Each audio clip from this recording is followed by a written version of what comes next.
NCAA released guidance to schools Thursday, Shaun, around its Juco waiver.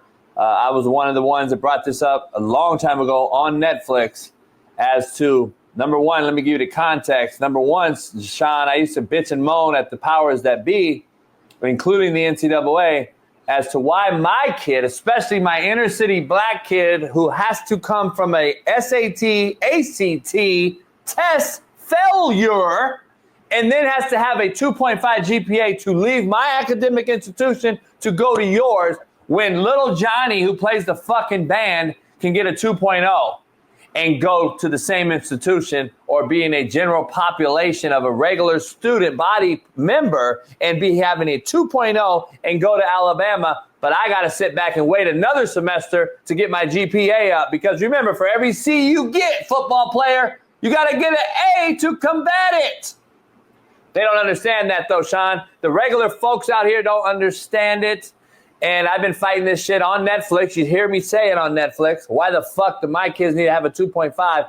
Finally, some people came out and wrote letters and says, why do my kids in the Juco level got to have a 2.5? So if that's the context for all you audio listeners, Shaun, what do you think about this?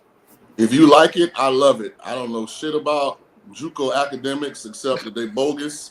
So whatever y'all need to get, if they lowered it, cool. I agree. And for Smitty, to be honest, for every kid that we hear about, Tank Dell, Jermaine Johnson's, and you hear all these great success stories, Aaron Rodgers, Cam Newton, Chad Johnson, Steve Smith, all these fucking success stories, you don't hear about the fucking thousands that had a 2.3 that never got out because they had to stay an extra semester and then get an extra year of financial fucking aid and then take another goddamn student loan. And then guess what? Got buried on top of buried for extra money and income that they couldn't fucking get or afford. And then guess what? Every semester you attend full time goes against your clock at the next level. And then the D1 coach says, you know what, dog? Your clock's expired as far as full-time semesters. I can only get you for a year. That's what happened to Chad Johnson and your guy, TJ Hushamanzada. Go ask them. Because they expired their 10-semester rule 5 years, and they had to stay to get academically eligible. And that was when it was a 2.0, Smitty. The 2.5's only been around 10 years. And it's crippled kids. And I'm just saying, dog, it's fucking. Can I be devil's advocate a little bit here? And this is me being completely ignorant because I didn't. To Shaun King's point, I don't know really anything about Juco. I didn't play Juco, so I get all my education through you. But a 2.5, I don't think a 2.5 is it that hard to get. I've never. Yeah, I'm not better than nobody, so I'm not trying to be funny, but I never struggled academically. So for me, I just don't like. Is a 2.5 that hard to get? Yeah, not everybody got the great, like, especially my kids that show up with one fucking a bag and an EBT card. Hell yeah, it is. And I'm not even gonna, me, I don't condone weak-minded motherfuckers. Get it done. I don't give a fuck what struggle you come from. I'm from the same struggle, but I got it done. So I didn't allow it, and I never fucking showed it to the kids, but to the actual powers that be. Yeah. Why isn't it the same across the board? That's the fucking only question I have. Why the fuck is the band member getting in? Like, you don't think it's harder, Smitty, now to go through all the stuff we're going through and get out with a 2.5 than it used to be? We only had to have a 2.0, Smitty. 2.0, dog. You better get a 2.0. 2.5, though, at a Juco level? Remind you, here's why it is different. Here's why it's harder. High school kids, to both of you, going to your first year in college, regardless if it's 4-year or 2-year, you're taking college courses that you've never seen before, especially math and English. When a lot of these cats that I have read at the 3rd and 4th grade level, and you're expecting them to pass 3 maths and 2 Englishes that are transferable with a 2.5 for the very first time in your life, fuck yeah, it's hard. Well, let me say this. Coming from a state in Florida that does not have Juco football, this is almost a completely foreign topic to me. Even though I recruited Juco for a year, I had nothing to do with the academic side. Right. But based on the chat, man, I guess the West Coast, especially California, because JUCO football is so prominent, a lot of people in the chat are engaged. So shout out to anybody who had to go through that struggle. If this amendment helps and makes it fairer for kids that go to JUCO to get to a four-year university, I'm all for it. As I said, JB, if you like it, I love it. Yeah. I don't know nothing Bailey, about JUCO. Show it again, Bailey, for me, because I made my screen big so I could actually read this particular topic. There's two things going on, Shaun.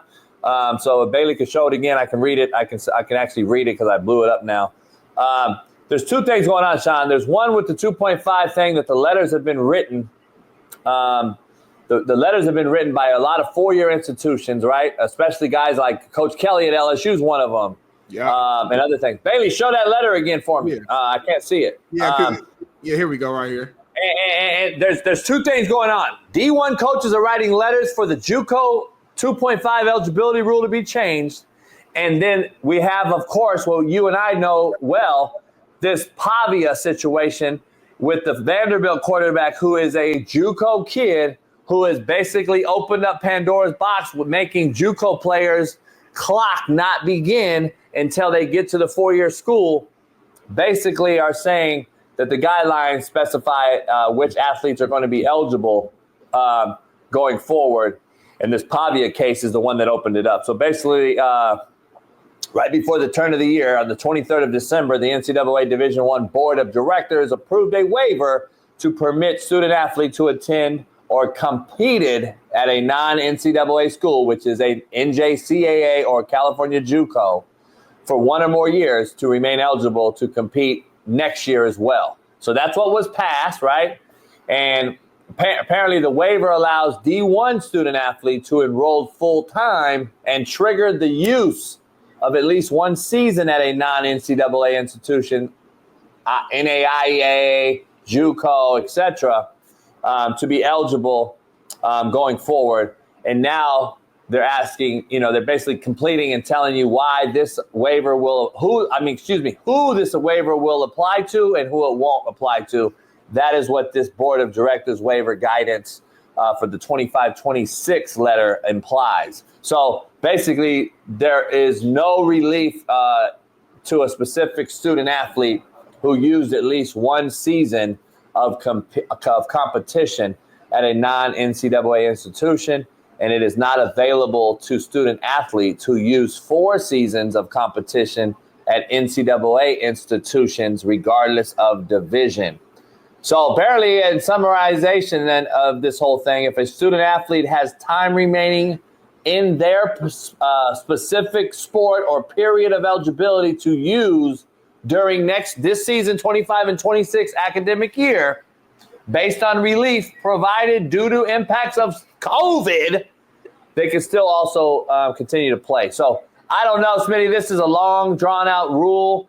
And to me, this is why word salads get tossed around in this thing, because we're just throwing shit at the wall, Smitty. We're throwing shit at the wall to make these kids have extra years, and I just don't understand it, Shaun. You played JUCO. Or not you, Shaun, but I played JUCO. When my 2 years are up, my 2 years are up. Like, why are we extending all this shit? And I just think it's gonna ruin the sport moving forward more than it already has been. That's just my gut feeling. Hey, here's where it's gonna really start getting tricky. In these states where you can't have legal consensual sex between 23, 24-year-olds and 18-year-olds, this is where it's going to start getting tricky. Having all these old mofos in college, and you got these incoming freshmen. Yeah, especially Utah. We talked about that, JB. Remember that kicker? Remember we had that punter? It was like San Diego State. Yeah, I believe so. Yeah, and we had his backup came on and talked about it for a minute. Yeah. So he got proven innocent. Yeah. Well, no, not him. I'm sorry, Shaun. Oh. Who was the guy? You're talking about the kid from Gulf Coast. I mean, can you remember his backup or the guy who was starting who got benched because of him came in and talked about it and broke it down? Yeah. Anyway, the old guy, the 30-year-old. 30-year-old. Yeah. But to that point, it's like I agree with you, Shaun. It's gonna get definitely tricky and weird. Got these 26-year-olds on fucking campus with the true freshmen, 17, 18, and dorms going to parties. That's gonna be it's gonna be crazy. So